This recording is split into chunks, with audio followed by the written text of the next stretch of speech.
What it is, what it do. We is back, y'all. Welcome back to another episode of More Than the Title. It's episode 235, y'all. We've been partying, you know what I mean? But you know what it is. I'm your host as usual, Jared, Chief Revenue Officer outside the box digital. And of course, I got my brother, my brethren, your favorite CEO, Chadeo. What's good, cuz? What's the vibe? We in the building, man. Yo, I just want to say welcome back, man. You know what I'm saying? Like, you know, my boy was man down. You know what I'm saying? But Yo, it's good to have you back, cuz. So, you know, listen, ladies and gentlemen, listen, you know what it is, man. Second favorite day of the week, Pod Day. It's a Thursday, second favorite day of the week, and I'm excited. We got a lot of energy. I'm going to start it off by saying phenomenal. You know the word. We got another phenomenal guest in the building. We're batting 100. We don't miss with this shit. But before we introduce our guest, you know, we got a lot of testosterone in here. So, of course, in the Hollywood Square right below me, we got the Balance, a.k.a. Nadege. What up, sis? What's good? You already know what it is. I'm not gonna lie. I'm happy we all back in New York. Look at that. Look, back on home. I'm glad to be here. It's Pod Day. We got, like you said, a phenomenal guest. One of my good friends who's done some amazing work. So I'm ready. I'm ready for y'all to meet this man and hear about him because he's about to drop some real gems and it's about to be lit. I like it. So you know how we like to start every show, ladies and gentlemen. G&T, grateful and thankful. Listen, we will be at CultureCon. Come on. Let's go. CultureCon is coming up. Ladies and gentlemen, we are grateful and thankful for the CEO and founder, Imani, to have come on this show and given us a great interview that you guys seen the other day. Yeah. We're also grateful and thankful that she has graciously given us a certain amount of tickets that we then disseminated out to the More Than a Title family. So anybody that received a complimentary ticket to go to CultureCon, you're absolutely welcome. And just understand that came from the founder and the CEO herself. So we're grateful for that. And I'm you know what? I'm looking forward to a great experience Saturday and Sunday. We're going to be in the building, bringing a lot of chapstick, cuzzo. A lot of shake hands. Y'all know, my lip gloss is always ready. So I'm ready. I can't wait. Yeah, know. So you know what I'm saying. So like I said, GNC, grateful and thankful. We'll be in the building. Anybody that has a ticket, listen. If you have a ticket and you watch us or you want to meet us, please. You see us. Say hello, man. Come on up. We approachable, man. Say what's up. You know, let's take a picture, man. Let's meet. Let's build, right? Let's communicate. Let's become a part of the village, right? We're not there to be bougie and act like celebrities or superstars. We're there to meet like-minded individuals and to try to develop new relationships and cultivate the relationships that we got and build on those. That's what we're doing. Message. Factoid. With that said, also shout out to Mama Love on the check-in. Shout out to Mama Love. Oh, Mama Love on the check-in. I like it. I like what we're shout out to Mom. Look, listen, when your mama the first comment, you yeah. No, it's real. Support is real. Support is real. You know where this is going. With that being said, let's start this. Let's get his brother the proper introduction. Mom, we're going to give him the right intro. We're going to give him the right because he deserves it, right? So first, everybody, first timers, welcome to More Than a Title. This is a podcast where we go beyond the name. It ain't about your title, your accolades, none of that stuff. We want to hear about how you got there and what's your impact. And today, this brother is the true embodiment of what it means to serve, uplift, and lead with purpose. He's a powerhouse community organizer, philanthropist, curator, and creative force born and raised in a vibrant community of Far Rockaway, Queens. Shout out to Queens. All right. You know what I'm saying? He's the founder and president of Far Rock Greek Council, Inc., co-founder and executive director of Rock the Block Foundation, director of the B.R.I.D.G.E Family Enrichment Center. Through these initiatives, this brother has defined what grassroots leadership look like, organizing everything from toy drives, back to school events, launching scholarships, community hubs that center love, trust, and unity. He's a proud graduate of Delaware State University, never stopped showing up for his people. He also was recognized in 2022 for his service with the Presidential Lifetime Achievement Award for volunteer service. I like it. Y'all see him. Y'all see him outside. Boom. Y'all see him with the kids. For Y'all sure. see him in the community. You see him behind closed doors, making sure he's having a fight in the fight. Good fight for us, y'all. Let's introduce our brother, Mr. Curtis Rennie, y'all. God. I like it, man. I like it. No problem. I like it, yo. Yeah, I appreciate it. I'm excited. before we get started, I do want to shout out to you guys. Even before when we was going back and forth via email, I saw the title of this podcast on YouTube, Built by Far Rock, Building for Far Rock. And, I wrote you guys and I said, it's just so timely because we're in a state where we need to start building our community from the ground up, where community members need to come together and really build our own community and not let others take over and really have a say in everything we do. So I'm excited. It was definitely intentional being on this podcast, and shout out to Nadege for inviting me. Again, good friend of mine, and we've been doing great work on the grounds for quite some time. So looking forward to the spot. I love it, bro. There it is, man. There it is. So like you got Mama Love on the check-in. Tell us about growing up. Tell us about the early days and some of the influence she had on you, man. Yeah, for sure. I think I just peeped my pops on the chat. It looked like it too. Man. Shout out to Pops on the check-in. What's up? Yeah. Hold on. So that's wait, hold on, Curtis. So that's more than the title first. You are now our first guest to have his mother and his father check in. Both your parents check into the show. Yeah, for sure. That is support. That is love. I like it. Definitely. And just, we could start with my parents. I mean, they've been a huge influence to me and just upcoming. Big shout out to my mom and my dad. My dad being a junior, I'm being a third. I'm surprised my grandfather probably come in soon on this chat. But, they've been phenomenal supporters from the ground up. My mom teaching me service, teaching me about the hustle and the bustle. Just how to care for others on a real small scale and even on a large scale. And then my dad, teaching me structure, teaching me that education is important, preparing for the real world and being an adult. I think those are some of the pivotal people that started my career. And then, I can't forget attending, the illustrious Delaware State University, my HBCU, that just gave me exposure, to leadership, running a student organization, student advocacy, and just being able to build with teams across different sectors on campus, and making sure that I'm able to create an environment that, I'm doing now and trying to replicate here. A lot of those things and values that I learned on campus is some of the things I brought and amplified out here in the Rockaways. Message. Okay. You go too far. I don't want to go into the college yet. Yeah, we got to back up. About Far Rock, because you talked about talked about the influence that the neighborhood, the community had on you before that helped mold you. You know what I'm saying? Yeah, no, 100%. I mean, the community Far Rockaway, I was born and raised here. Did all my school years here. From pre-K all the way to 12th grade. And I think being a part of this community, I've seen a lot change. From the way the community is shaped, new buildings are being built. And the reason why I brought up DSU is because, there were a certain mentality before I went to college that, sometimes people want to, get out the hood, leave and never come back. And I had that same mentality, growing up and leaving Far Rockaway to go to school, finding an education, going into the corporate world and just, escaping and living my life. But being at, Del State really told me like, hey, I need to come back to my community and really build that. So seeing just some of the things that are transpiring now in my community, I helped, make that happen, even down to some of the buildings that are being built. You see a lot of housing that's coming in that was never there before, new businesses that are coming in. And this is what our community needs, especially with some of the, gentrification that is happening in our community. I think one of the biggest issues that, is coming up in Far Rockaway, that we don't have a voice. We're often forgotten. They call us a sixth borough, and our voices, sometimes fall on deaf ears.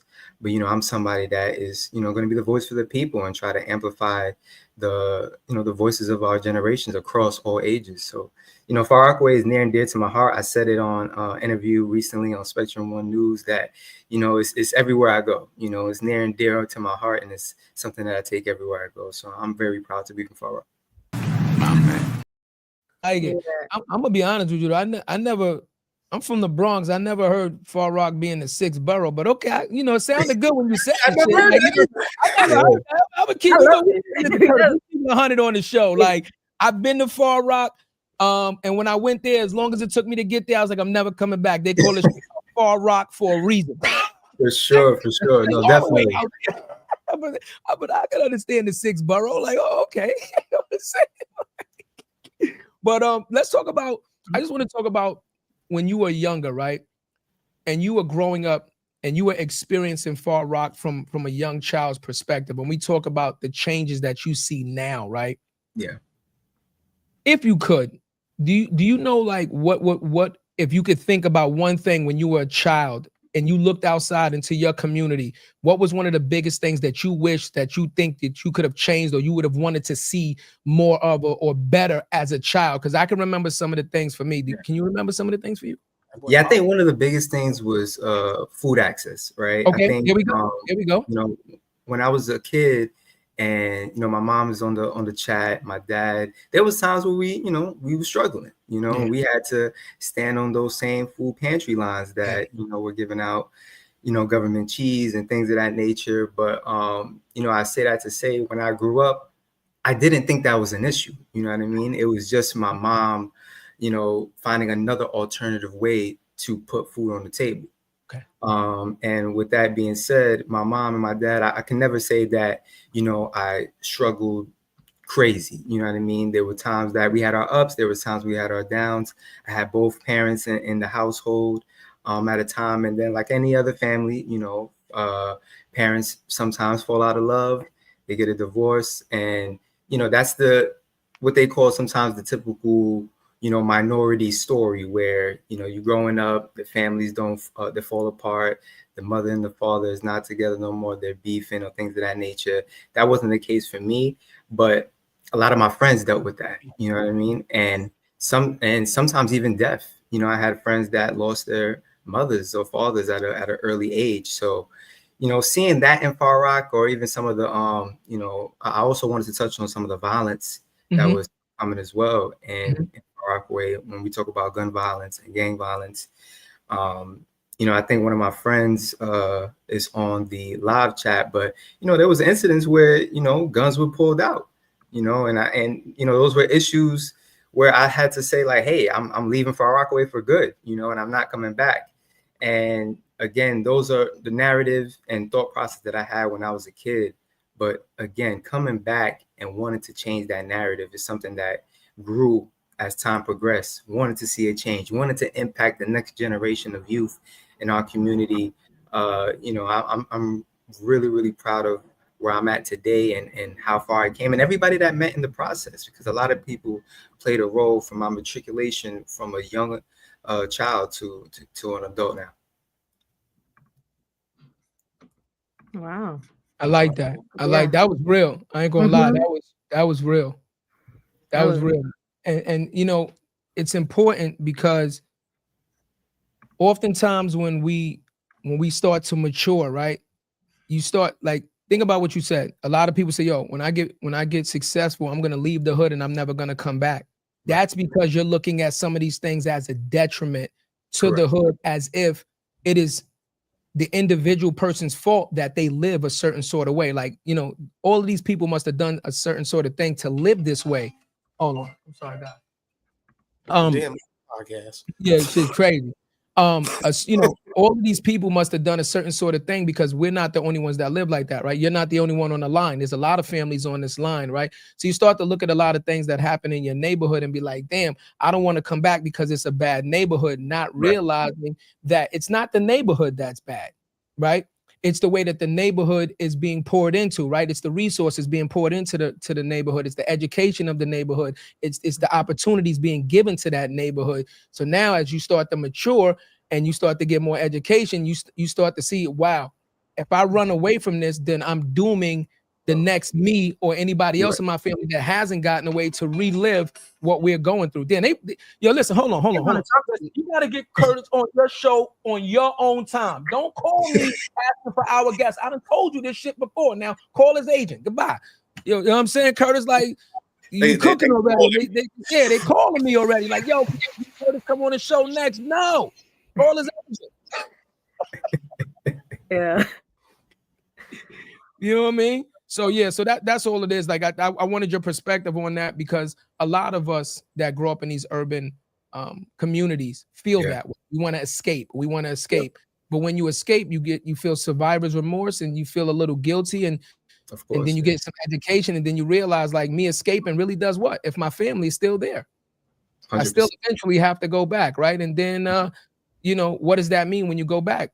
Are you going to help be a part of the change that you want to see, or you know, are you just going to complain about the things as they are and do nothing about it?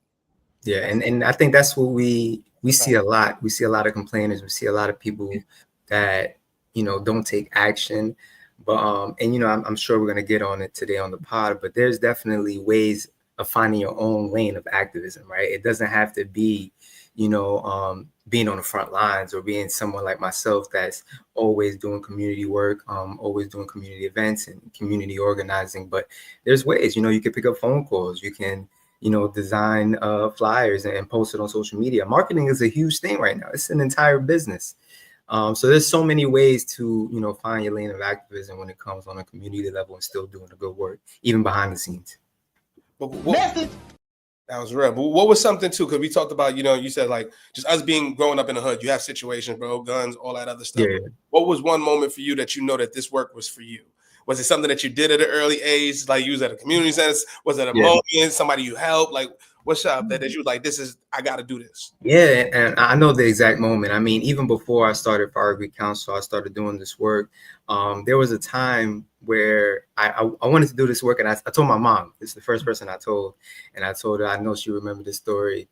I went into 2 stores. I went to a barbershop, my local barbershop, and my local supermarket, just for sponsorships. I'm new to this game. I'm a newbie, fresh out. And I asked for some sponsorships. You know, the barbershop said no. Mind you, I'm a client there. Like, I go there all the time getting my haircut and just looking for sponsorship dollars, you know, nothing big. I think I was trying to do a back to school event. And then I went to they said no. You know, I got back in the car to my mom. They said no. She went back in there and wreaked havoc. I don't know. She came out with something. And, you know, shout out to mom. So then we went to what we used to call Bravo's, now it's called Food Universe, but it was a supermarket. She said, yo, go try again and ask for bags of ice. So I went in there. There was like, oh no, we don't donate. So then my mom went back in there and started telling them like, hey, we shop here all the time. We're a frequent customer. And, you know, I kind of alluded to it earlier about the hustle and the bustle that, you know, she helped instill in me. And that was something that I never had. And she taught me that, you know, having that hustle, being able to go into these spaces and advocate for yourself and don't accept the first no is something that, you know, I never knew, even after college. You know, having the education is one thing, but having the confidence is another thing. And being able to not accept that no and continue to strive to get that sponsorship, even if, you know, they may say no the first time, the second time they might say yes. But, you know, and after that store, we went to like 5 different other stores. Long story short, we got the ice, we had the funds, and we had a phenomenal back to school event. And at that moment, I said, I can do this. And, you know, I'm here to say that I can. So funny. But I can honestly say after that moment, I said, this is the work, the type of work I want to continue to do and continue to point to my people. No. Yeah, you on mute, Cuzzo? Yeah. No, I was letting you right. My bad. Because I yes, this. No, thank you. That was funny though. What you say it for? Because sometimes, you know, like, again, the testosterone up at the top here, Curtis, you know, they be yapping. I'm just like, Curtis, you got to take what you want in this world, Curtis. Listen, I had to learn that quick, man. I learned it from my mama. You got to take what you want in this world, bro. Mama. Yeah, no, but you know, like I tell them, I'm not a shotgun. I'm a sniper. So I'm going to wait for my time to get the question in. But I want to go, I guess, back to college, right? Because, right, we Greek. Every Greek life organization has some sort of service, part of their, as the core, as a pillar, as a point. Was being part of your community and wanting to do service, did that push you into like getting into Greek life? what got you into Greek life? What got you into service on campus? Like what was that experience like? And how did you translate that? For sure. So I knew nothing about Greek life before Delaware State. When I got on campus, that's something I was exposed to heavily throughout my time there. I was interested in joining a fraternity as I was on campus, but didn't have the opportunity to become part of a fraternity while I was there. Revisited after college and was able to become a member of Alpha Phi Fraternity Incorporated. And I think just seeing the work that they were doing there and the work I was also still doing, it aligned. I think it was something that, I saw myself being a part of from an early start of my collegiate career. And, I always told myself that Alpha was always going to be there. You know what I mean? And even after graduating college, I told myself that, once, I get myself situated, because, being a college grad first year, you're trying to find yourself in the workforce. Things get a little difficult after college. You really enter the real world. But once I got myself settled, I told myself I would get back on the journey on joining a fraternity, which I did and accomplished. I would say that it amplified the work that I did do already. I would say I had alpha values before I became an alpha. I'm gonna you just say that again for the people, because I think that's gonna go over some heads. But say that again. No, for sure. I said that I had alpha values before I even became an alpha, and which means that I was just doing the work before I became an alpha, before I joined the fraternity. And I would never want my legacy to just be that. It would be so much more because of the work I was doing before and the work I'm going to continue to do after. So, I'm extremely excited. My stepmom just pulled up in the building. That's the comment. Oh man, you getting everybody in here. The whole family. Yeah, I love that. Love that. She said this is some baked goods. We need your village. No. I want to actually, Curtis, because I want to get to.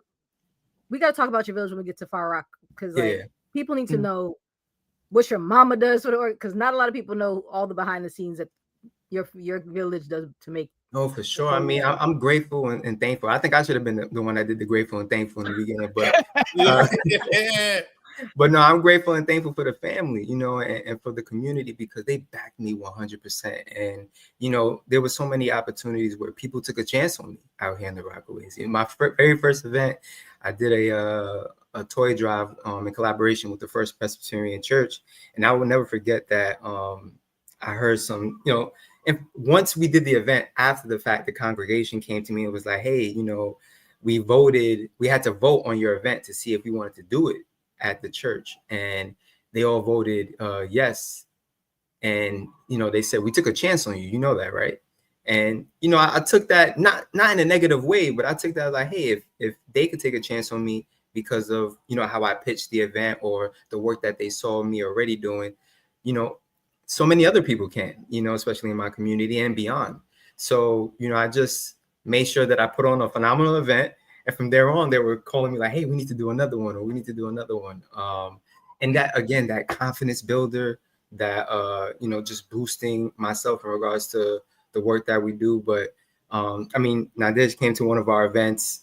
People come out in numbers, they come out in numbers, not only Rockaway. Don't say one. Okay. I've been to a few. Yeah. No, for sure. Put some emphasis. Let them No.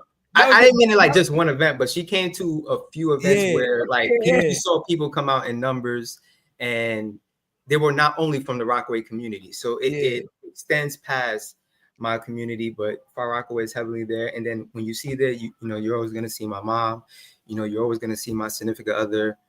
She's probably in the chat as well on the live. But they're, my close friends and families and supporters. And then the Greeks, they come out heavy. Oh, there she goes. Yep. So proud of you. So before we go any further, because y'all keep talking about the Greeks. So, and you made a statement about you were showing certain attributes before you was an alpha that you felt what alpha like. So For everybody that doesn't understand Greek life, that didn't have the opportunity to go to college and pledge a fraternity or sorority or whatever, can you explain to us, like, what are the major differences between the fraternities, and what attributes can somebody say that they have that would relate to certain fraternities, to kind of give us more clarity on it? Yeah, for sure. I think I'm gonna speak from our statements and just speak on myself. But so you know, when we speak about alphas, you know, they have a saying, service of all, we shall, first of all, service of all, we shall transcend all. Manly deeds, scholarship, love for all mankind. These are sayings that are said in our fraternity and our motto.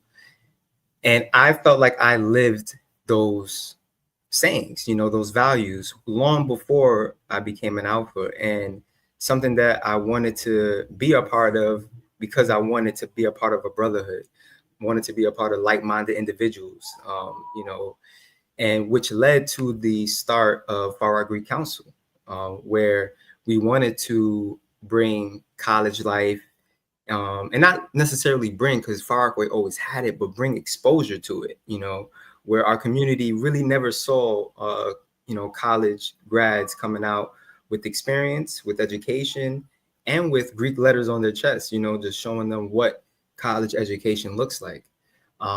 So I think that's one of the main things and the main reasons why we wanted to create Far Rockaway Council, and also to expose community to community service, you know, something small as just giving back to your community. You know, we gave the opportunity for so many community members, not only Greeks, you know, and, you know, I always tend to tell folks Far Rockaway Council and our events are not only for Greeks, you know, they're for the community at large, where folks, community members can come, you know, and volunteer alongside Greeks. And you never know, you may make a connection, get exposure to college life, get exposure to Greek life, and so on and so forth. So it was a phenomenal opportunity to, you know, become Greek. But yeah, those values were definitely instilled in me prior to becoming a member. I ain't gonna front, bro. I'm gonna just keep it real with you. I'm impressed with you, brother. I'm impressed with you, brother. But one thing, you know, you got the village, right? And the support. You are as big as your support system. But you wouldn't have a support system if you wasn't the man you are. And we always have a saying here, you got to choose to be him, right? Like if you was on some bullshit, it wouldn't be that. So that's a testament to the hard work, straight up and down, bro.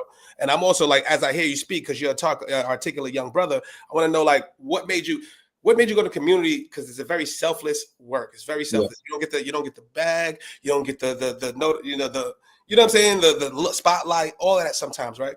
Yeah. You could also went to business and all that other stuff. What made you go, like, why didn't you? Did you try that route? Yeah. So I actually tried, I did try entrepreneurship. And, you know, I'm glad my dad is here because, you know, he was a huge stickler on education and employment in a great way, you know. And what I mean by that is after graduating college, I graduated with a bachelor's in IT. So, you know, IT, computers, that's big money. And that was something that I was doing for that, you know, for the opportunity to have a great career, great job, and a lot of money. But it wasn't my passion. It wasn't something that I wanted to go into. And I to be honest, I did not love it. And, you know, circling back, having long conversations with my dad about it. And, you know, he wasn't the happiest person, obviously, because he helped pay for college. And how you doing? But shit. He definitely trusted my decision in going into like the business route and going to entrepreneurship. One thing I can recommend or recommend not do is go into entrepreneurship right off the back of graduating college without the education or without the background in it. One thing, I went to entrepreneurship as a graphic designer and a clothing designer. Graphic designer because I started that in college and I became big in the graphic design world on the collegiate level, and then made that a business when I graduated. And then on the clothing design level, I was selling clothes, I was making money fast, but I did not know or did not have the education on materials, fabrics, types of prints, you know, things of that nature. So quickly that money that I was getting, I had to pour back into the business. So I was getting no revenue, seeing no market ups on any of my products. So it was it was definitely something that I had to lock back in. And then I remember I had a conversation at that period in time with my dad, and he told him like, hey, son, it's time. I remember his words verbatim. He was like, son, I think it's time for a 9 to 5. You know, I think it's time for just, you know, finding a focus. You know, he also said, you know, you could tap back into IT, use your degree, or, you know, get a 9 to 5 that will, you know, fulfill and fuel your entrepreneurship, or fuel your education. You can go back into school and, you know, and use that money to pay off your school and get, you know, a degree in business and learn how to do these things. So with that being said, the way I got into community work is, as I was finding a 9 to 5, I fell into nonprofit sector. And I got my first job as a lead mentor with a nonprofit organization. And that's kind of where I got to see all of the community type of work being done on a larger scale. And I was like, hey, I can do this, because I was doing it already at a smaller scale. I was like, hey, I think this can go far for me. And to be honest, things happen rather quickly. You know, a 5-6 year span is not, you know, too long. And where I'm at today, I think it is a testimony of, you know, the village that we see today on, you know, live and in the comments, you know, finding, you know, and having a phenomenal partner and significant other, just having somebody aside from you that you can learn from, build from. You know, I know Monet Schultz is on here. That's my significant other. She played a pivotal role in my just my matriculation on how, you know, believing in myself more, you know, and being able to put myself first in many things and not selling myself short, you know, in a lot of different areas. You know, I remember when I was transitioning from that first nonprofit job, and I'm going to another nonprofit for a higher position. You know, I went in there, got the interview, got the job. And, you know, I tell this story all the time because it really shows how much she believed in me from an early stage. I left the job with a full-time position, but with the same salary or pay rate that I was getting from the previous job. And she said, nah, go back in there and ask for a bigger raise. You know, and I told myself, like, hey, I think, I don't know if I should do that. Well, I just finished the interview. I got the job. I think, you know, I can work my way up there. You know, she told me, no, you know, go in there and ask for that raise. But, you know, tell them why. You know, look at the reasons why. You know, you're educated, you have your bachelor's degree, you've been doing this work for a couple of years now. And, you know, with that being said, you know, I left with the higher raise. You know, I asked for it. And it was funny because at the time that second job, and the executive director, she looked at me and smiled, and she said, you know, I'm okay with giving you that raise. I have no problem doing that. You know, and it was at that moment I knew she was the one, and I knew that I really have it in me, like you mentioned, Jared, like I'm him, you know. But I have the village behind me as well that can support that, you know, and I really wouldn't have been here without any of them today, for sure. I said, Mika, get your ass in the comments. Mika. Mika's always in the comments, bro. She baby. That's my way.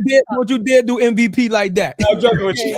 She on every episode. She on every episode. Don't you dare do MVP like that. I know, I'm just joking with her. She be batting 100. I laugh. You know that was funny as hell, though. Okay. Yo. That is hilarious. That is absolutely hilarious, man. Go ahead, Nadege. I feel like we're gonna ask the same question. Okay, so go ahead. Okay, let's see. So you mentioned, you know, your significant other. Am I on for me? Right here? I was going there with you. Come on. We on the same page. Look, we on the same page. So, we on the same page. I don't like that. Hold on. Oh! Yo, Curtis, no I didn't way, like that. No way. For that. I didn't like the way you did it. Just jealous. Damn, that was crazy. Okay, There you go. There we go. Boom. Cool. Meeks, don't fall for the peer pressure. Okay, no. Back to Curtis. Bring it back. We do talk about relationships, right? We told you in the agreement we don't do the salacious nonsense, but we do like to talk about relationships and how they do contribute to your success. Yeah. Right. You just told us about that one story with your partner, how she, she really pushed you to go beyond your limits and ask for what you deserve. Right. I would love to know, right, just in like totality of like, because y'all been together. I think y'all been together as long as I've known you. Yeah, for sure. Yeah. Yeah. And that's all. And we've known each other for almost a decade now. Wow. So I would love for you to just speak on, having a partner, going through, right, your life trials and tribulations. Also, if you can share a little bit about like, you supporting her, I would love to hear, some stories of just how I want to ask this question. Yeah, how you guys have both contributed to each other's successes, because I think that is so important in the Black community, right? Because, a lot of us, and I'll be honest, like I'm single right now, and I'm in my own grind mode. Would I love a partner? Absolutely. God, you heard me.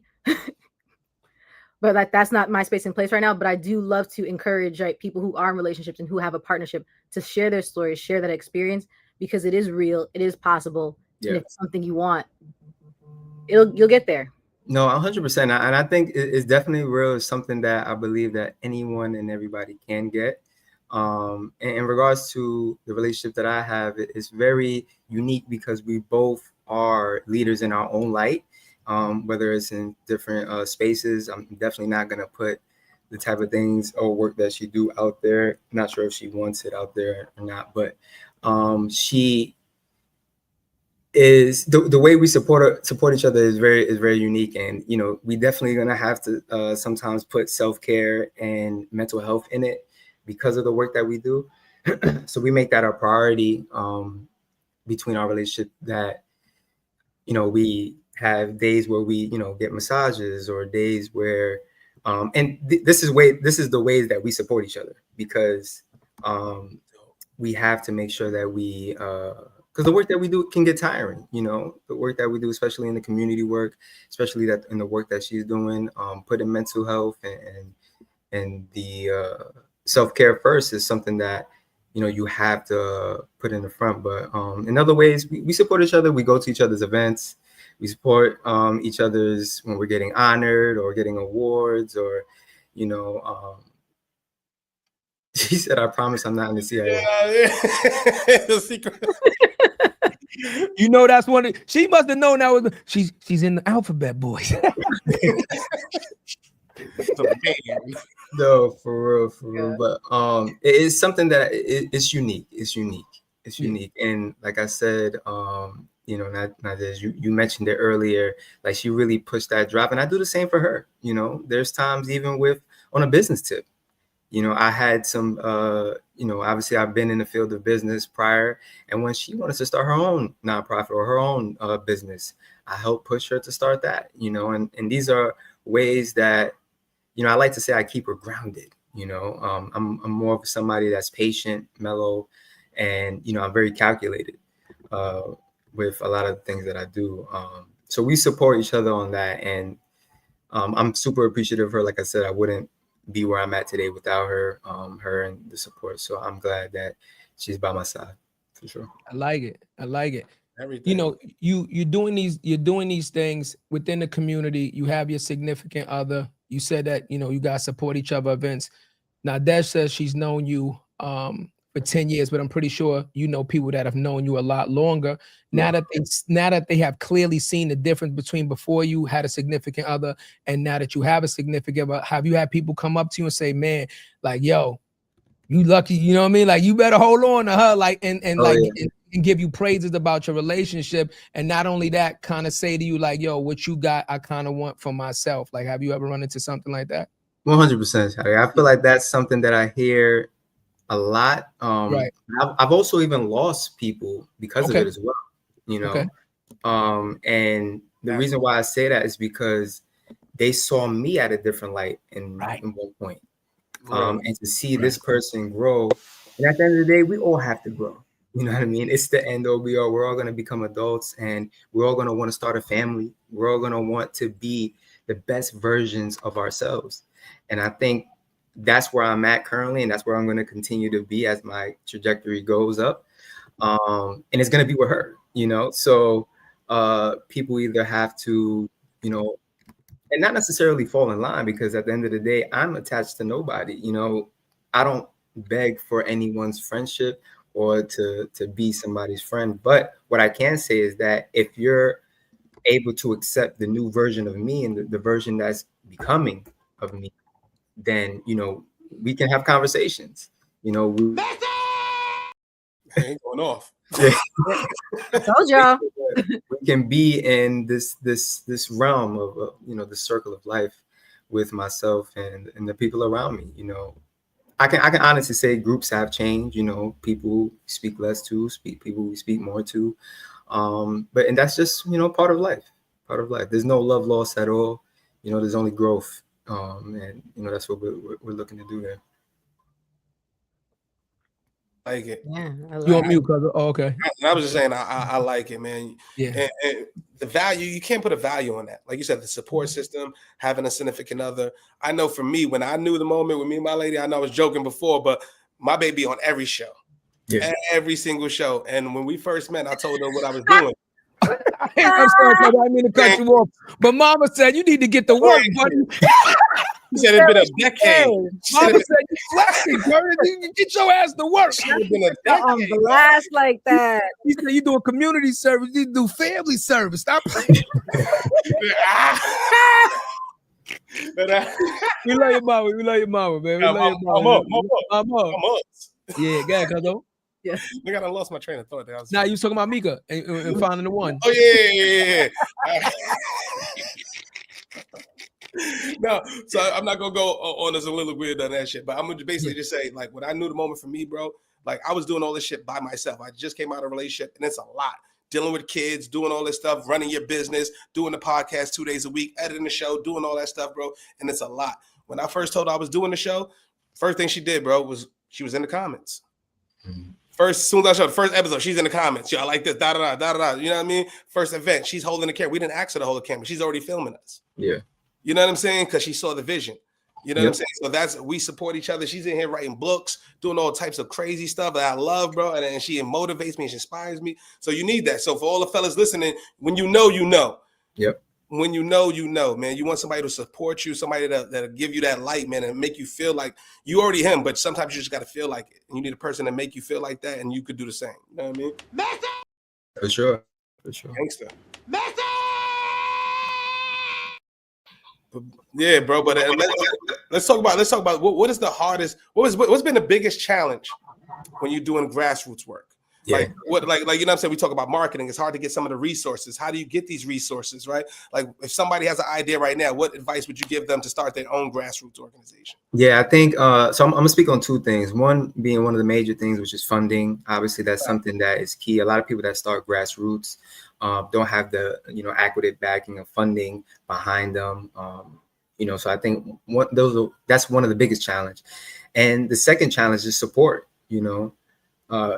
When it's after the next week, I like it. It's real.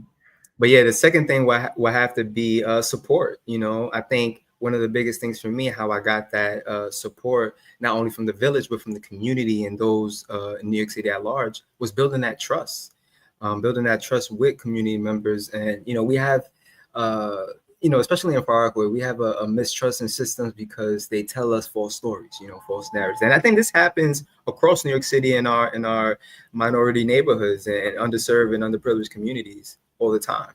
And, building that trust, standing firm on what you believe in and delivering, is something that I think that, we constantly have to do, and something that I make sure that I put at the forefront all the time with the work that I do.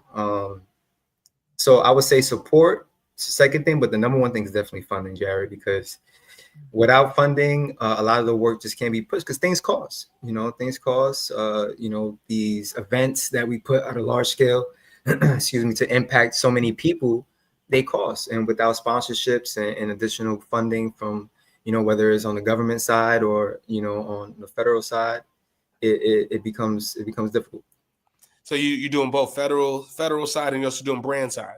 Yeah. So on the nonprofit sector, obviously we're getting funding from the government, city agencies, and on the federal side, But when it comes grassroots, you know, we're applying, you know, doing grant writing and things like that, just trying to get either small grants or large grants based on, you know, the community work that we're doing. Yeah. So your community leaders, let's talk about your community leaders that you had in place when you were growing up. Yeah. Now that you come back, are some of those same leaders still in place? And how are you now dealing with them now that you're an adult and you can say, okay, I grew up here, right? This is what I've seen. I've seen your vision, but now this is a new day and age. There are new ideas. How do you work with them to try to implement a new change? Because a lot of the times we see a lot of communities are trying to still implement old programs that don't work in this new day and age, right? Yeah. So how has that been with working with the existing community leaders that are in place now that you're doing this grassroots work and you're bringing additional resources and things to the table? Yeah, that's a great question. I think one of the first things, even if you, let's say you don't like the person or you do like the person, you're going to have to work with them in some type of capacity, especially when we're talking about grassroots work. A lot of the leaders, when I came back and started this work, you know, became elected officials or they're on the C-suite executive level.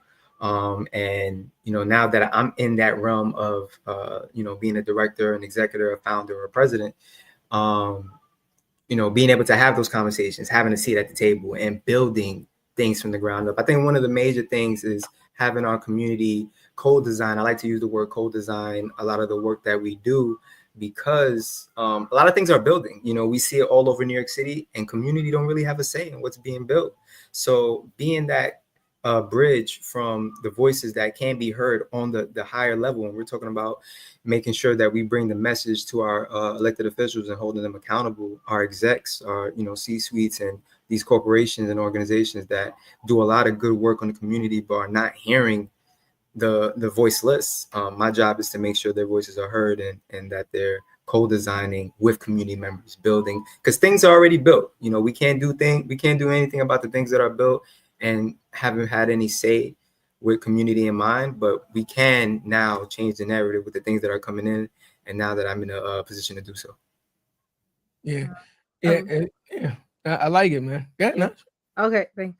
So Jared mentioned, like, you know, what was the challenges, but I would love to know, like, what was that moment that like really put the battery in your back to, like, right? Because you, the first time is like, okay, like I can do this. But what was that moment? Was like, all right, I can do this. Let's make this an organization. Like, let's get this ball rolling. Let's start pulling pieces in to like make things shake.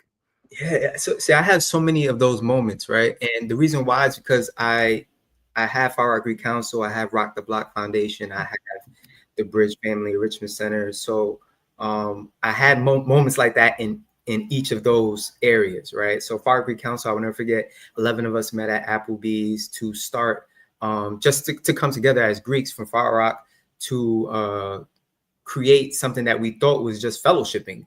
And it became more than that, right? It became Far Rock NPHC, and then we opened it up to Latino and Latina fraternity and sororities, Malik fraternities, Group 5 groups, like multicultural fraternity and sororities, and it became Far Rockaway Council. So in that moment, I was like, wow, you know, we went from 11 people to 65 members, and, you know, our events having hundreds of people come out.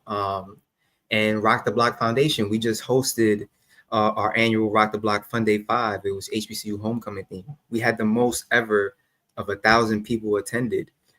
We packed out the YMCA's, Rockaway YMCA's field, and we had Lauren LaRosa hosting, Benton Jefferson hosting, and, you know, we had Honey Baby performing, you know, for our community. You know, we're talking about are coming to the Rockaways, and that's impact. You know what I mean? That's something that has never been done before.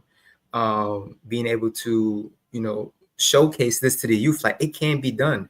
And I'm not somebody that has, you know, any large funding, but we're building connections at a grassroots level.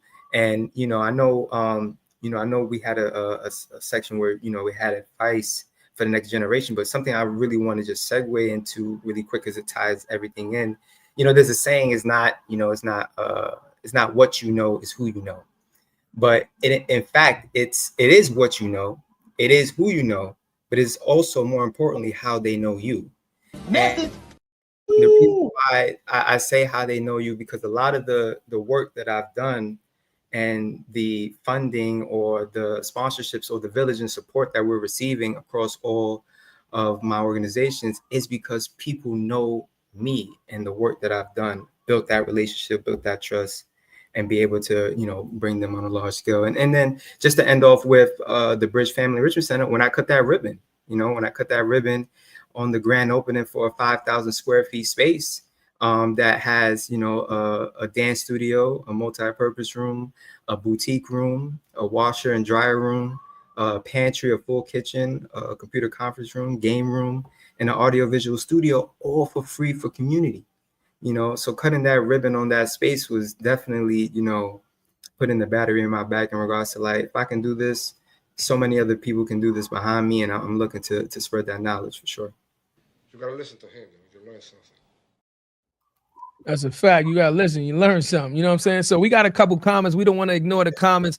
Yes, I think your uncle was in the comments. He said, "Proud of you, nephew, for what you do. Continue to do what you do for the community." You know what I'm saying? You got a lot of positive comments saying, you know, they're proud of you. You know, you to go. You know, continue to do the work that you do. Ladies and gentlemen, always remember, we appreciate you guys tuning in to Instagram. But if you want your comments shown on the screen, please go to our YouTube channel. If you comment there on YouTube, like you've seen us do multiple times on the show already, we will put your comment up on the screen as such. All right. So if you want your comment displayed on the screen so that the guests can actually see it, please go to our YouTube channel. And it lives on the show forever.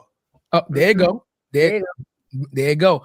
Curtis, you know, a lot of the grassroots work that our ancestors have done to pave the way for us, they understood that they might not see the change in their lifetime. Now that we're in a day and age where information is so freely, readily available, right?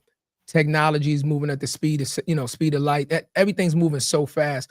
Now, what you're doing the work back within the community, do you actually see people resonating, taking the work and actually coming now to say, listen, I want to do a thing. I want to sign up for this. Like, what is now the community's reaction to what you're doing? Do you see like a positive uptake and participation and things of that nature? Like, what is that like now? Yeah, for sure. I think there's definitely a positive intake, and it's because of me being the person that I am, me being that person that came from Rockaway, has done it and has seen it. Folks believe in that message. You know, they come to me and they say, hey, we've seen you do it, Curtis. I want to follow in your footsteps. And you know, one thing I can say, though, is that we don't have enough youth, though. You know, we don't have enough youth stepping up. And, you know, it's a mixture of different things, right? And I think it's not necessarily a touchy subject, but it's a conversation that needs to be had with a lot of community leaders, is that we need to find a way to get to them. You know, we have a lot of people that are dying to gun violence and gang violence at such a young age. And, you know, the work that's being done, we're transforming lives, but there's still lives being lost at the same token. So we need to be able to reach the masses, not only in Queens and Far Rockaway, but New York City at large. And you know, you mentioned about the ancestors, and I'm not going to say I'm not going to see it in my lifetime, because I have seen it already being done, but there's so much more to be done still. And what I mean by that is like, I've, you know, even with the center, you know, I get youth all the time coming in the center, and, you know, there's still work that needs to be done, even in our school systems when it comes to education with our youth. I mean, you know, you have folks that, you know, aren't, you know, put it plain, still don't know how to read or write, you know, still, you know, we're talking about folks that are in high school and needing that support and education and mentorship. You know, that's what's lacking right now, is mentorship when it comes to our young folks. So, that's something that I want to see, and I'm going to continue to support and amplify as I'm here. But I want to see that even amplify, you know, past my lifetime. This motherfucker don't miss. No, he's fucking good. Before you ask your question, I want to take a point of privilege and give Curtis his flowers, because seriously, because I remember when all this first started. And like, right, Curtis, you're in it, but at the time, like, I was on the outside of it. And at that time, I was very high level leadership in Greek life. Mm-hmm. So I remember when like his first meetings were starting, these first little events were starting, and people started hitting me up. Yo, Nadege, what is this? Yo, what's going on here? Like, is this allowed? Can we do that? I was like, yes, go support. Like, it's service. What do you mean? So I remember like, even like people above me were hitting me up about like, yo, you seen this flyer, Nadege? Like, should we go? Like, is it something we should support? Like, Yeah. I remember those, like, the side conversations happening as Curtis was building this community.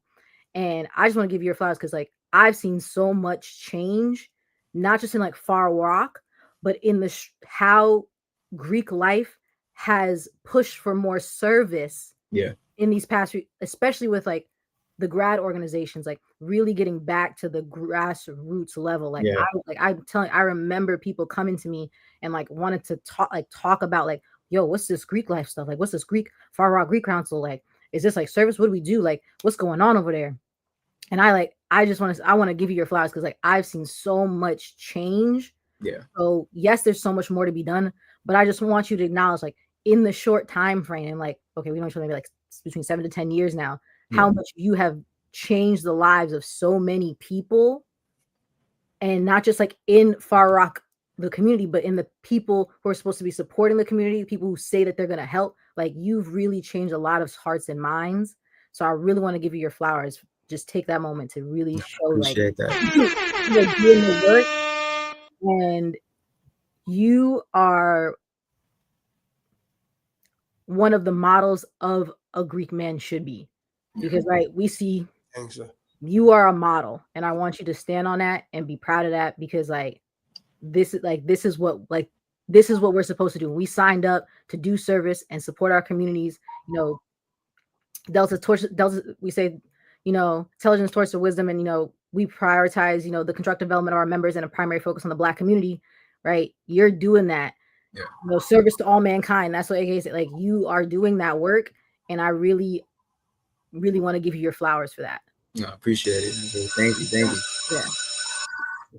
But in order to get to the change, though, let's talk about the times that was tough that you almost gave up, and how'd you get through that?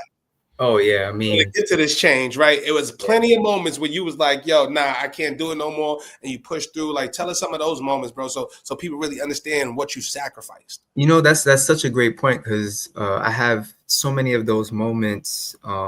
Obviously, at the early stages, of course. You know, besides the issue with, you know, finding sponsorship at such a, you know, early stage, you know, the support. I remember I was doing a community cleanup, and, you know, I sent the flyer to all my friends, close and those that are not as close, to just come clean up an area in our community. And it was something that, you know, I really wanted my friends to be a part of, right? Like, you know, unfortunately, they weren't a part of, not because they didn't want to support me, they just didn't see the value in it. And, you know, I respectfully understood, but obviously disagreed, right? But, you know, that didn't make them less of a friend of mine, right? And I had to tell myself at that moment, like, is it something that I want to continue to do because one person, two people, three people may not see the same vision? Or is it something that I have to continue to do until I make people believe and see the vision for themselves? So message pushing with myself and really continue to push forward with. And, you know, once I became you know, I saw Monet put leadership is not easy. Once I classified myself as someone that, you know, was a leader, was a curator, a visionary, somebody that, you know, in your words, Jared, I was like, I can do this, you know. And you know, that was a pivotal moment for me, because I was very discouraged from that moment. I think that moment I could have went any direction. I could have just said, hey, you know, I'm done with this, you know, my friends was right. Or, you know what? Why am I cleaning up Far Rockaway, right? Why am I cleaning up community? They're just gonna dirty it anyway, right? Trash is gonna go back in the area anyway. But I told myself, I can't think like that, right? I think Chadeo said it first. Like, if you wanna see the change, you have to be the change. If you have, you know what I mean, things of that nature. And that's really what that was one pivotal moment. Like, I was like discouraged, and, you know, obviously there was other moments in, like, graphic design. I took some time off of that, you know, to really focus on nonprofit and community work. I recently just started back up my graphic designing work with a plethora of other services, in regards to like curating events at a large scale. You know, I've done it so many times that I can curate events, you know, and sell that as a package deal, you know, with graphic designing, you know, curating events for organizations and things of that nature. So, you know, I took some time off of that because I just felt like a lot of love for that. And is it something that I really want to continue to do or be a part of? You know, it was definitely tough conversations, you know. Believing in yourself is something that, you know, they saying it's cliche, but it's real, you know. Real, bro. Real. That's a fact. It's real. Yeah. I want to add to that. Broski. Because Nadege said something and you said something, Jared, and he tied it in. So let's bring this thing 360. Nadege gave you your flowers for the person that she feels like you are. You said that a lot of the youth are not coming out. You understand what I'm saying? Jared's talking about wanting to quit. Effectively, you have become a role model. That's what you are now, right? Now, being a role model for your community, let's talk about the things that you've seen growing up with the people that were running the organization and when they got to a position to affect change and the things that they did to not only earn trust, but to lose the trust, right? The things that they were not supposed to do. Now that you're in this type of a position where you're the role model now, you say that a lot of the youth don't come out. A lot of the youth don't come out because their role models are not doing what you are doing. Their role models are doing something completely different. It's not cool to be grassroots. It's not cool to clean up a park, right? So now you as a role model, right? How does that make you feel now and understanding your role and the pressure that that's going to be? Because now all eyes are on you, not only your families, but these younger kids waiting. To see, should I follow Curtis? Is he going to do the same thing so-and-so did now that he's in power? What do you think about that? No, for sure. And I think having that a mindset where you're meeting these youth where they're at, whether you're going them to their schools, is definitely key. But it just can't stop there, right? You know, there's so many people, especially in leadership positions, where they'll come to your school, speak to you one day, a career fair, let's say, or you know, and that's it, you know, and that's the failed practice that a lot of our leaders in communities do, where they'll speak to you for one time and then that's it. You know, these people will not remember your name after this conversation. So it's constant visibility. You know, first being able to be in front of them constantly, being able to meet them where they're at. Sometimes you have to, you know, dress like them so they can have some type of relatability, but also teach them that you can put the suit and tie on and feel that dignity, you know, feel that confidence build up when you're wearing that suit. It's so many avenues and ways you could do about it. And, you know, we're taking those routes currently, but obviously more leaders need to come up in from the trenches. There's so many more people that need to come up and do the work. And again, I said it earlier in our conversation, it doesn't have to be in the same way that I do it. You know, we have to find our ways of lane of activism and do it the way you can do it. But yeah, the youth is our next generation. You know what I mean? We have to, you know, definitely try to get these guns out of their hands and you know, whether it's a book, whether it's a business or, you know, some type of other avenue to really get them to you know, take it to the next level. Yeah, I also want to shout out. It just came up random. I know you saw. Shout out brother Hocus. You saw the drop your flag challenge he did.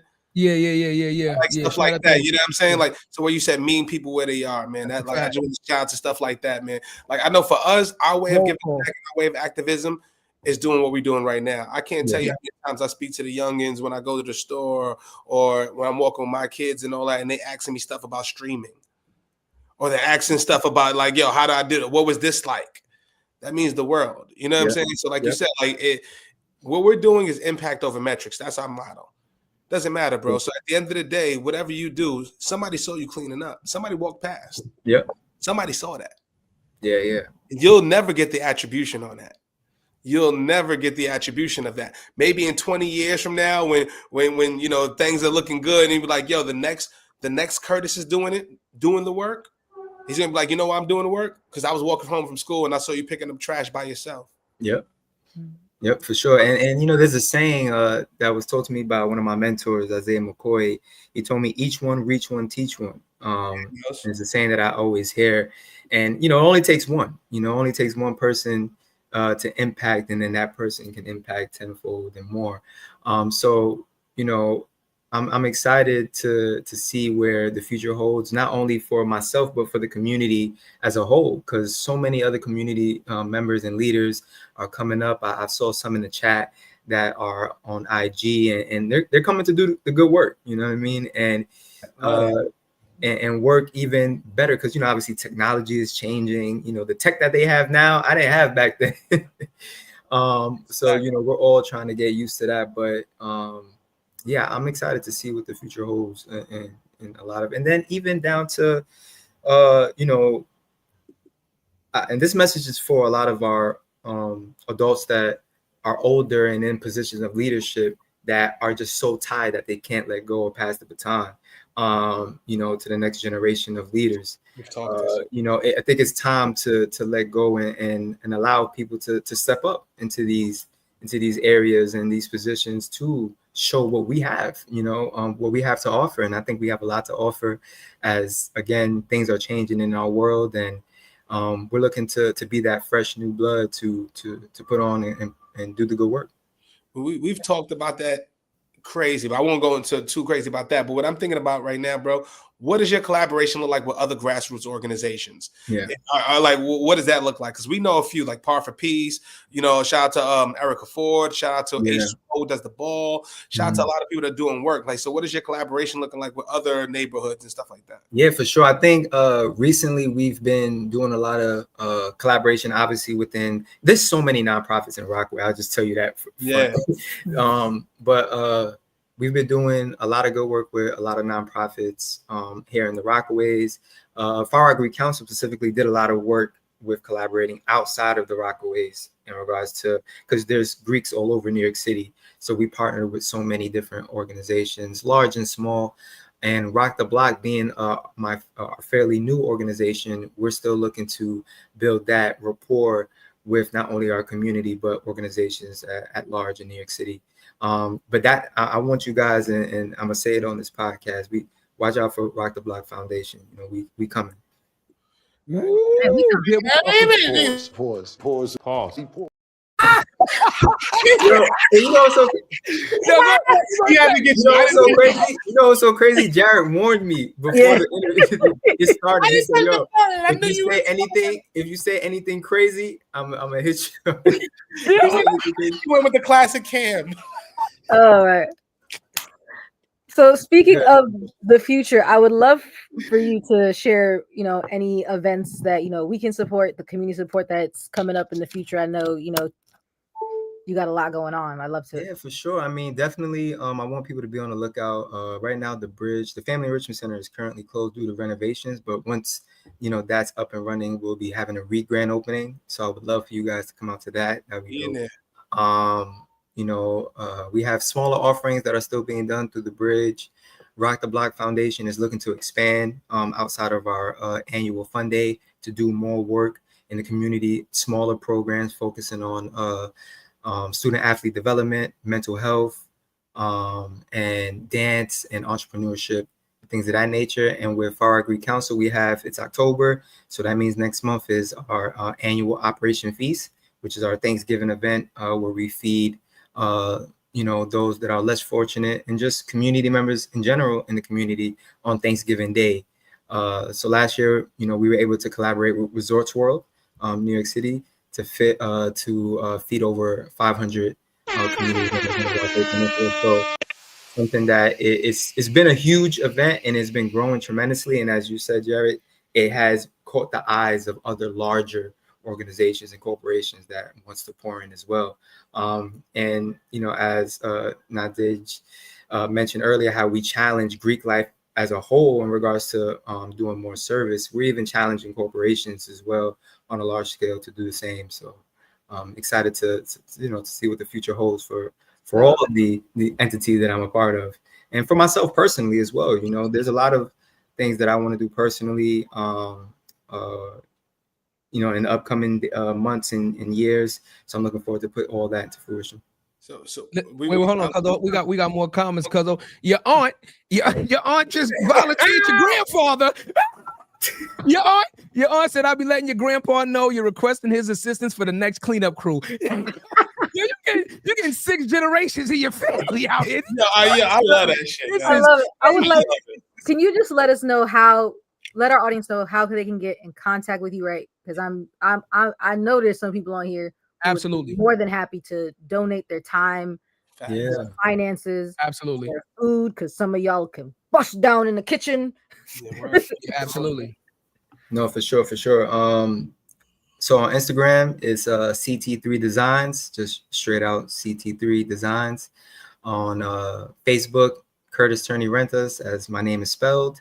And other than that, email is great. I always emails, we got Far Rockaway Council at gmail.com, Rock the Block Foundation 1 at gmail.com. For the B.R.I.G.E Family Enrichment Center, is C Turney-Rentas at oceanbaycdc.com. And my personal email is curtisturney25@gmail.com. We don't get them social media pages up, man. If you can't, they want to go to the what's name to Rock the Block, and there's a CTE design. Me and you, I'm gonna talk to you, Curtis. We're gonna talk, baby. You know what I'm saying? Now, cause that's the same problem we was having, bro. Like real talk. But yeah, and then all the other pages, Rock the Block Foundation, just as it's spelled on IG, Far Rockaway Council, just as it's spelled on Instagram as well. Yeah, man. Like it's a lot of places I want to go with this. I'm trying to think where should we go, bro? Like, what is the mountaintop look like for you? You know what I'm saying? Because we talked about, the older statesmen and people that are doing stuff in the community that are not passing the torch. What does that look like for you? When do you feel like you'll be able to reach? What's that mountaintop look like so you could pass the torch? When you could be like, yo, my work is fulfilled. I'm good here. Yeah, it's so funny because I felt like it was done after I opened up the center, but so much more can be done still. And I think with me being one of the pivotal leaders in the community right now, not only in Rockaway, but now, in New York City at large, I feel like there's still a lot of work to do. Of course, there's, people are going to have so many different things that they want for you, but may not be for you. So obviously I have a lot of that going on right now in regards to my trajectory and seeing what's next for me. But yeah, I mean, I really think there is no mountaintop at this time. The sky's the limit for me, for my community and for my village. But I can honestly say that I will pass the baton. I'm somebody that believes in cross-generational support and healing and community care. And I love seeing young folks coming up and doing the work and amplifying the work, right? The work that I'm doing now 20 years from now won't be the same. It won't look the same. The resources will be different. So I'm excited. But for sure, I would not be one of those people holding the baton until I'm, 60, 70, still trying hold on, Curtis. I got to play devil's advocate, though. The devil don't need more advocates. Listen, here's the thing, though. With all the passion that you have now, and technically you are just getting started. Now think about when you were 20 years in and you're amplified and your reach is so far now. And there's so many things. And you said it, you keep saying a key thing. There's so much work that still needs to be done. No matter the amount of work that you do in your lifetime, there's still so much work that is gonna need to be done, right? So now I can say, like, that's probably how the older people feel. Like, not that they don't want to pass it, but they feel like, man, I done put in so much work, but I'm at a certain level now and I could do so much things.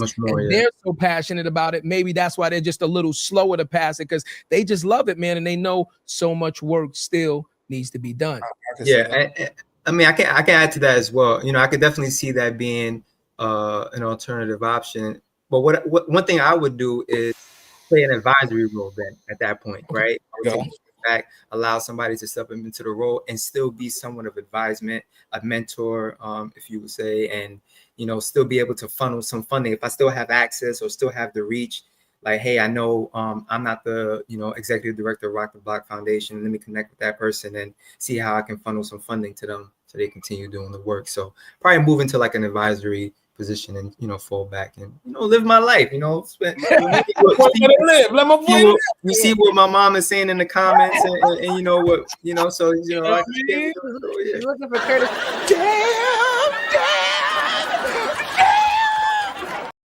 Before we go into Sosa, I do want to ask you something. Yeah. Before we get to Sosa, Yo, bro, quick question. Tell us one story right now. We have an impact over metrics. What's one story that really touched your heart, where somebody said that you impacted them in a crazy way? What's that one story for you? Yeah, I would say there was we had an event. I want to say we had an event at the B.R.I.G.E Family Enrichment Center, but I want to say it was Operation Feast or another event. I forget the event, but there was a kid that came from Delaware State University, from my alma mater. Mind you, I never met this kid. His name is Jaquan.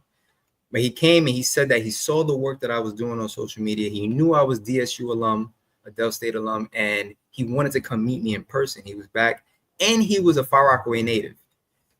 So when he came back, I was taken aback because I never met somebody from Del State that came back to the neighborhood to find me, right? Like, and then, saw that I was doing an event, went to the event, and not only to meet me, but to actually, help out, support, and do the work and volunteer. And, from there we kept in contact, right? And after that we spoke, and I decided, I was like, hey, I'm gonna, we're gonna do the mentor mentee. He asked for me to be his mentor, and I was like, for sure, I would love to, be his mentor. And now, we keep in contact, and I love being able to connect with the next generation. I have another mentee of mine, Makai, is doing great things, another Far Rockaway native that went to Del State. But that moment, that was one of the pivotal moments for me, because when somebody comes back from their school, he's still at Del State, he's at Del State now, but I think he was on break for the for the holidays, and he came to one of our events and said, like, hey, I know you're a Del State alum. I'm from Far Rockaway too, and I love the work that you're doing.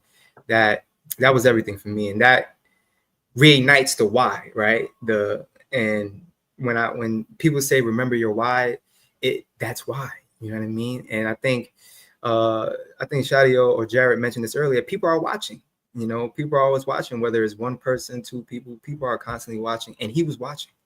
So for him to come, back to the back to Far Rockaway and meet me at one of my events, it was a pivotal moment for me.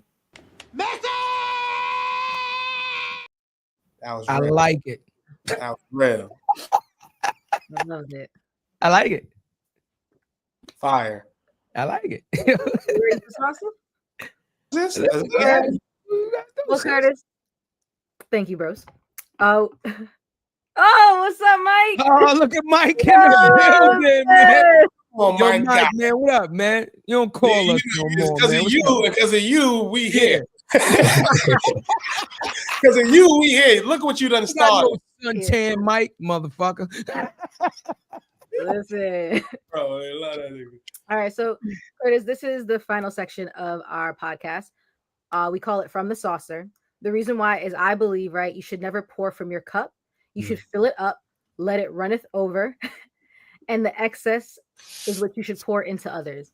So I would love for you to just take this opportunity to pour from your saucer into cups of our audience, just some wisdom you'd like to share, any sort of information that that you'd like to pass on. Yeah, for sure. I think here's a couple more tidbits and gems that were passed down to me that I would love to pass down to the next generation, or just anyone period that's listening. There was a saying, the word no, if you make it an acronym, means next opportunity. The letters NO means next opportunity. And when I heard that, I was like, I never thought about it that way, but when one door closed, one opens, and next opportunity, just telling yourself that, like, hey, I heard a no, but there's another opportunity coming, and no just means next opportunity. So now every time I hear that, I just know it's going to be another opportunity for me down the line. And another one is, again, I heard this from my mentor, but it's from Keith L. Brown. Procrastination is the assassination of motivation. And I love that because obviously we're all human. We all procrastinate at times, but it can definitely be the assassination of things that you want to do. When you're motivated to get up to for this podcast, or, to do the work in the community, you need to not procrastinate. And, that's something. And then the third one I'm going to leave you off with this is never let success get to your head. and never let failure get to your heart. And you guys with those, because sometimes people get highly successful and forget either their community, forget themselves, sometimes forget the village. And then sometimes folks that fail, think it's the end all be all. And, sometimes they take it to heart and things go left. So never let success get to your head and never let failure get to your heart. You are walking bars. Man, Yeah, he had only one, so he had three. Yeah. Oh my God, I love it. I'm just come on, man. You know what he gets for that? Savage! I'm a savage! Oh! I'm a savage! He is savage. He's savage. Savage. So listen, I want to say this, Curtis. This has been another phenomenal episode, bro. No, and when I say the word phenomenal again, I don't think it was a person on this episode that didn't enjoy this to the absolute fullest, man. So we want to thank you for coming on the show. And we want to formally welcome you to the More Than the Title family. Yeah. Now, listen, Curtis, man. I know you got a village with 17 aunties and uncles and cousins. But now add More Than the Title to your village, right? So let me tell you what that means, right? And this is how, and we mean this. So I want you to take this, and hold us accountable. Accountability. The first thing that comes with is the fact that you are guest number 234, right? So we've had 234 episodes, right? So any guests that have come on, hundreds of guests before you, and because we vetted you already to come on the show, future guests understand, that you now have access because we are building the network. You now have access to any guest that you have ever seen on our show, whether you are in the same industry or not. If you want to link up with somebody because you got an idea or you want to connect with them in any sort of way, we're going to start a group chat at the end of this show with just us, right? And that way you just let us know, hey, I'd love to meet with so-and-so, whatever. And normally we make it happen within 48 hours, right? So please take us up on that, right? It doesn't matter profit or non-profit. We don't charge for that service. You understand? We put you on a Zoom call with the person. A, this is B, this is A, and then we jump off the call, and whatever business you guys do is what you guys cultivate, right? So that's part one. Part two to that is, again, because we're a part of the village and we walk it and we talk it. If you are doing anything and you would like the More Than the Title family to come through and support your event, please let us know ahead of time. Not only will we promote your event on the show, but we'll try our best, scheduling wise, because we have other events also to make it out to your event. Even if all of us can't come, like sometimes, we're all doing different things. One of us or something will show up, but we'll make sure that our presence is there and we support you in any way possible, man. So welcome to the family, man. Absolutely. I appreciate it, guys. And I want my house this year, so I'll be there. I wanted to give a quick shout. I see my sister just was in the comments too. So everybody, the entire fan was here, guys. Man. I like it. I like it. And yeah, I just want to give you guys your flowers as well. Podcasting is not easy, you know what I mean? And then when you're intentional, another thing that's not easy is providing intentional guests that provides quality information to your viewers. And I think that's something that you guys are doing and has continued to do. And it was an honor, I think, again, with when Nadege told me, obviously anybody that is in the work of podcasting and just in the work of interviewing would do their research on people and on the podcast itself. And I'm 234 or 5, but the ones that you had prior are just as phenomenal and great. So I'm excited to see what you guys are going to continue to do, not only on a podcasting level, but on the community level. I think this is going to be it's more than a title, but this is more than podcasting as well. So that boy on fire. Boy on fire. I'm excited with the continued message that you guys are going to amplify. So. No, we I love it. I love it. Mama got the oxtails to sell $7. Hold on. Mama, right now. Matter of fact, I need 2 plates. You got oxtails. I love it. We're gonna do it, Mama. I told you she's a hustler. I said she's a hustler, man. We're gonna get this shit popping. You already know, man. So listen, ladies and gentlemen, with that being said, once again, we've come to the end of this show.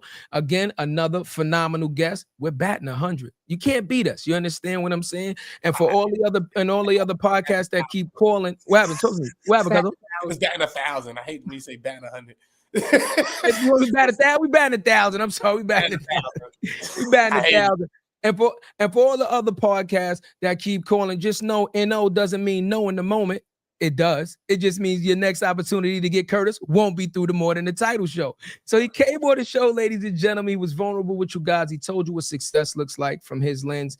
He told you that he grew up in obviously an impoverished area, but wanted more, went out and got his education. And then instead of not turning back, came back to the community to give back that education and started grassroots work to help others achieve his type of success. You have seen 17.25 people on this chat. That was his family alone, his friends. He has a village. He found a significant other. Again, we keep talking about the value of a support system, the value of a significant other, the power of the village and the community working behind you. He says he's not going to pass the baton at 65. He's going to let it go a little earlier, but he said the work ain't never done. So he's a hustler. He's a hustler, which leads me to say everything I say when I end off the show. The dream is free, but the hustle, that shit is so separately, baby. It's More Than the Title. You know what it is, your favorite podcast. We're going to see y'all at CultureCon. And Black Week, we out here. Yes. No, baby. I'm going to just, before we end, that was Philonise Floyd. That was George Floyd's brother.